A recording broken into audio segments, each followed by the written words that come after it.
So John's had this Meyra, or Meyra, however you want to pronounce it, for several weeks now. And he's been coming...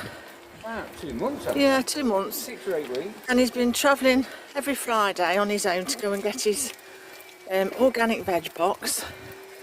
And I broke up from work yesterday for 6 weeks. That's the advantages of working in a school. So I thought I'd come on the journey with him and film it and do like an update of what he actually thinks of it now he's been using it. Go on. Yeah, unfortunately, that's what she said. Meyra Optimus 2 RS, bought second hand. I actually think that they're very well made, they're very heavy duty, very well made in Germany. They're not made, you know, somewhere else. You can get bits for them very easily. There's lots of dealers. And I actually think that the price of them new, I think, is about £7,000. And What was that? I'm not sure who it was. I waved. It might have been the bloke pulling on his driver he was waving to. Yeah, I haven't got a clue who it was, to be honest. You know, I didn't recognise him. But Anyway, carry on. They obviously know me. Or me. Or you. Yeah, I actually think that the price of £7,000 for a new one is very good compared to other things, because it's so well made. It's good quality, it's well made, it's strong, it's heavy duty sort of thing, you know. Now this has got a few sort of bonuses for me, really. This particular chair, I didn't pay that for it. I bought it second hand. You're waffling. I know I've already said that on another video. So I only paid a fraction of that price, and it had done hardly any miles, about 50 miles or something, so it hadn't been used really. This must have had the heavy duty batteries on from new. I think they're normally about 75 or 80 amp hour batteries. This has got, well, it's hard to work out. It's either 110 or 120. There's two different figures on the top of the battery on the label, so I'm not entirely sure, but that makes a massive difference. In fact, I find it incredibly hard to actually go far enough to make the battery gauge go down, which is fantastic. That's absolutely amazing. That is, compared to something like the X8. Let me just negotiate through it. Compared to something like the X8 with 4 motors that use a hell of a lot of electric, you know, a hell of a lot of power to operate it, sort of thing. This is amazing. So for me, that is fantastic. You can almost forget about the battery indicator that's at the top of the controller. So that's a good thing then, battery range. What else? But that's only because this particular one had the heavy duty ones. Now I can't speak for the other ones, but I imagine it's still pretty good. Right. Right. Now this has got a few other things. It's got the big batteries. It's got the more expensive controller that's got a display. Because it's got functions. The seat tilts back and the legs go up automatically. You know, I've shown that on a previous video.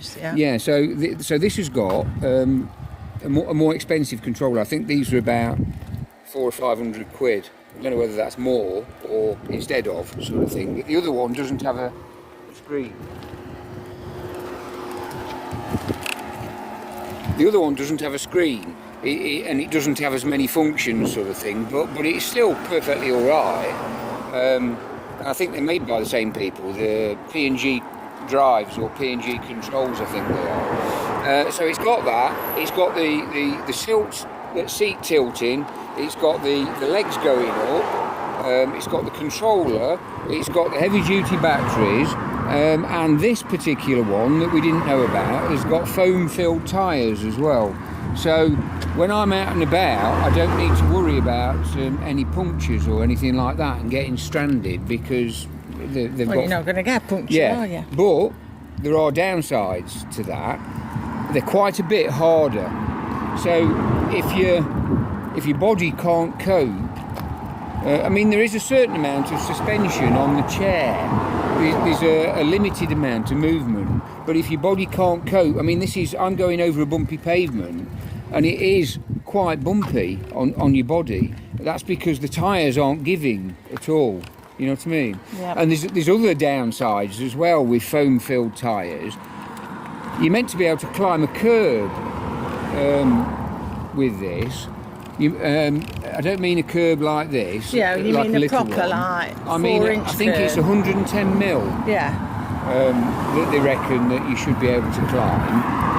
Well, you can't with foam-filled tyres. Yeah. You're wasting your time, because when you come up to the curb, instead of the tyre giving and sort of like this one here, you won't climb that. No. It won't climb that. It'll just go up to it and it'll stop spin. dead. Oh, right. and spin.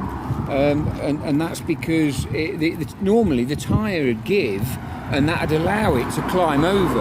Yeah. Well, it won't do it with the foam-filled tyres. So, so that's another downside for this particular one. Yeah. It might not be for the one that you get, because they obviously come standard with inflated tyres. So the other thing that is a bit odd about them, the rear wheel steer. So it takes a bit of getting used to, and I don't think everybody manages to get used to it very well. You have to sort of allow for the fact that when you manoeuvre, the back end swings out, and I've seen an awful lot of these. In fact, this one's got a couple of marks on it, and it had only done 50 miles when I got it, and somebody's caught the plastics at the side where they've swung sideways, and that's the problem, you see. So you have to. There is quite a bit of getting used to it, especially if you're used to a front wheel steer. Now they do sort of sell these as a semi-off-road machine. Well, they sort of sell them as an off-road machine, really, but they have got limitations, and this one's probably got slightly more limitations than a standard one that's got the inflatable tyres, pneumatic tyres, because when you go off-road, you can't have your tyre pressure a bit lower. And because that gives you more grip, because the tyre sort of squashes out a bit and gives you more grip. Well, I can't do that. I can't have them low, so these are set. And if you notice, they don't look like they squash. But even with the weight of me on it, because they're foam filled, they don't squash at all. You know what I mean? Mm-hmm. So. Thank you. Let me just manoeuvre past it. So. Off-road, my experience of this off-road is very poor. Plus you've got your X8 to compare it to. Unfortunately, I've been spoilt with the X8. Yeah. Now, there are some ways. Is it still there? Yeah. There are some ways that you can get round it. Some people have said, and a chap that lives up the road from me, he does it as well. He's got the same chair, got the and same, incidentally, he's had chair. Just let me Sorry. say something. You haven't taken a breath in 10 minutes. No. Incidentally, he's had 4 punctures. Yeah. Coming into Belper, which is where we are. Now that's 4 punctures, and he only travels predominantly on pavements. Yeah. But he still had 4 punctures. So that's a plus of having the foam-filled tyres. Anyway, you were going on to say. Yeah, I forgot where you were doing off-roading, and there's one way to counteract it. Yeah. Now what he does, he moves forwards on the seat and puts his weight over the front axle where the drive wheels are. And by doing that, where one of the wheels is spinning, you can try and stop that wheel from spinning a bit, and when that one slows down and stops spinning, the other one will start driving again, and vice versa, you see. But that only works if you can get yourself into a position, if you can get your body into a position where you can shift your weight forwards. And I can't do it because of my back problems. It gives me increased back pain. So I can't do it. It's difficult to do, and a lot of people won't be able to do it either. We've come off the road, I always cut through the old churchyard. Which happens to be St John's. It's the oldest building in Belper. Yeah, it is actually. Yep. Yeah. Bit of history thrown in there while we're on our walk. Built in 1100 or something. Yeah, there it is. Look, it's gorgeous. It was built originally as a chapel for the local foresters that looked after an area called Duffield Frith, which was a hunting forest in Norman England. And it's now home to Belper Town Council. Yeah. So that's how it originally started. Right. Anyway, yeah. We where did we get digress. to on this?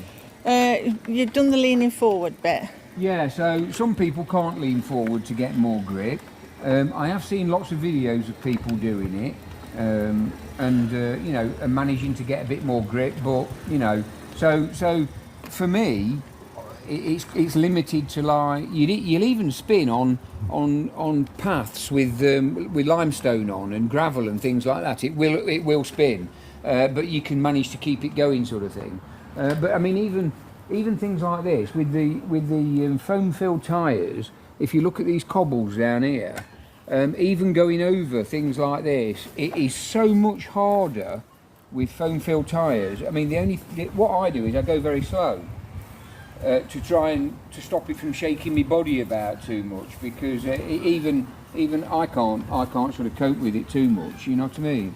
But as long as you go slow, but you couldn't. Oh, hello. There's someone going a little bit faster than you here, John. You're going to pull over. Well, I think they've probably got good I suspension. think she's going to have a head on if you don't. Hey, we got a race on. A race on. Hey. Hold on, here we go. No, it's not going any faster. She was. Yeah, well, that tells you about the chapel then that we've just gone through the hillside. Hold on, I'll come out the way. Morning. Morning, thank you. You're welcome. You're going a bit quicker than us, I Yeah. think. Yeah. Yeah, so it has got limitations off-road. I mean, I'd be quite happy to take it down stone tracks and things like that, but as soon as you get to a steep gradient or something, if it was very steep, you're still liable to get the wheels spinning, because it is what it is. You know, you can't alter the fact that it's two-wheel drive with like what amounts to a diff in the front of it. So, but I would say my honest opinion of the machine, and I'm quite critical of machines. I think they're good value for money. They're incredibly well made. They're very, very heavy duty. You'd have a job breaking one, I think. In fact, the guy that lives local, he's actually tipped his over twice. I don't know how he's managed it. Maybe when he got a puncture, maybe it upset the balance of it, sort of thing. And anyway, he's been over twice. I mean, luckily he's all right, sort of thing. So but, does it get the thumbs up then? Yeah. I mean, obviously you've got to remember it's like any power chair or any mobility machine. You've got to be careful on slopes and things like that, and adverse cambers, going sideways and things like that. You know, always go straight up and straight down rather than going across a hill, sort of thing. But I would say that they are really good value for money, and for what I want it for, which is mainly on the street, it's absolutely fantastic. I've just put my hazards on now. It gets rather busy just here. Let me just get across here, Andy. Come on then.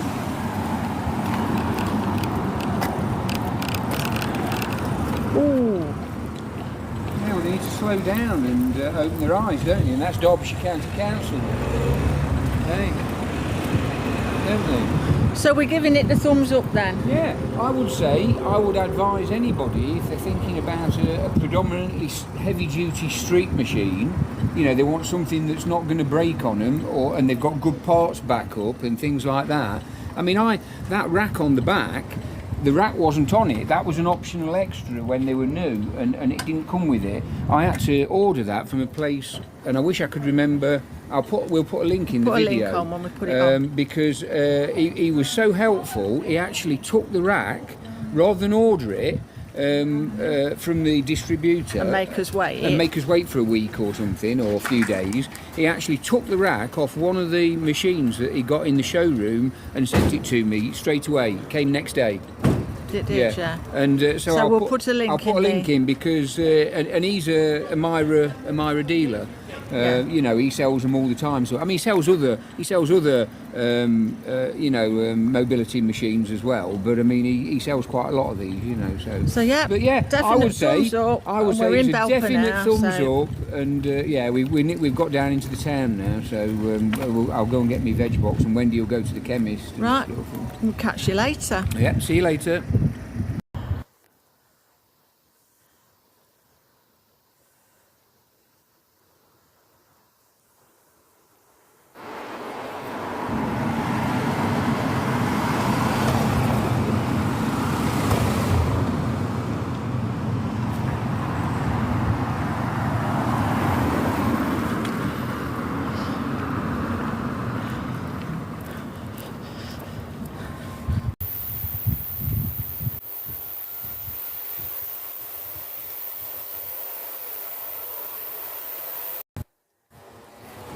Well, we've come from Belper. We're working our way back home now, but we've come round another Yeah, way. I always go on a bit of a jolly and go up and sort of go quite a long way. I don't go the quickest way back. I like to, especially when the weather's nice, just get out. But this pavement here, this is a classic example of when you haven't got pneumatic tyres, when you've got foam-filled tyres. This pavement is really rough. It doesn't look rough.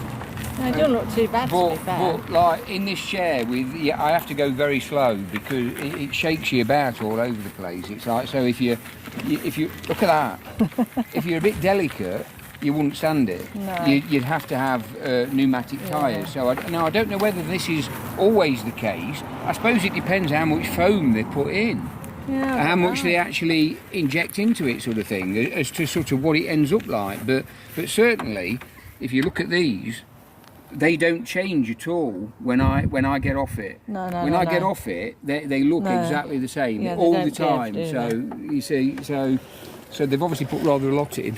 They're obviously very But firm. yeah, so I always have to go very wooden- slow. And I've wooden wheels. I've got my veg box on the back, you see. Oh yeah, we don't want to be losing And, any veg. Yeah, I've strapped it on. We've strapped it onto the rack, and it'd fall off. Well, it might fall off if I go too fast anyway. So, and I won't be able to pick it all up. Although I do carry a grabber stick Oh in my case I drop goodness, anything. John, you don't take a breath. Well, you have to carry stuff. I know. If you don't carry just stuff, I wouldn't. If I dropped a key or something or anything on the floor, I wouldn't be able to pick it up. No, I know. So I'd be knackered. So you've got to be prepared, haven't you? Yeah, be So- prepared. Yeah.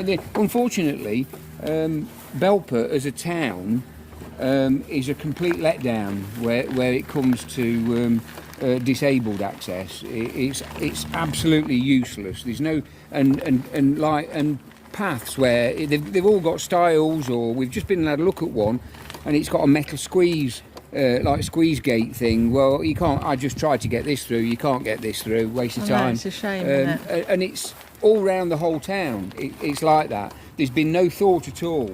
As to where people can go. And it is a shame because we've got some lovely countryside round us, just haven't up we? here, Fields and things. If I go up a footpath where we've just gone by, and then go through the estate at the side of me, I can end up on what's called Kirk's Lane, and on Kirk's Lane, it takes me all the way up to the wreck at Bargate.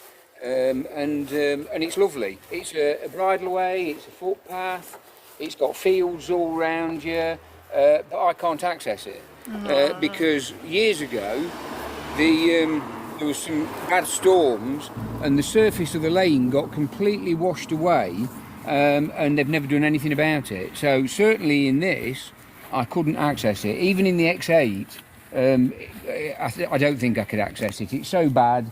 It's just too rough. It's ridiculous. But I have been onto the I've been onto the town council, which it's not their responsibility. They have emailed Derbyshire County Council, whose responsibility it is, but they've warned me, the town council, that Derbyshire County Council are notoriously slow at doing anything about any rights of way or anything like that. So you're probably looking at a few years before they actually decide to send a JCB down and level it and put some stone down. Because that's I used to do groundwork, in machinery, and it needs a bloke with a JCB and a wagon. Or a woman with a JCB. Oh yeah, or a woman with a JCB and a wagon full of limestone, MOT Type 1 or something like that, and they could sort that out in 1 or 2 days. One or 2 days, and that would be completely passable for disabled people with something like this. Anyway, we're off the worst bit of the pavement. Yeah. So we're going to continue. Anyway, end of rant. Anyway, yeah. Till the next one. Till the next rant. Yeah.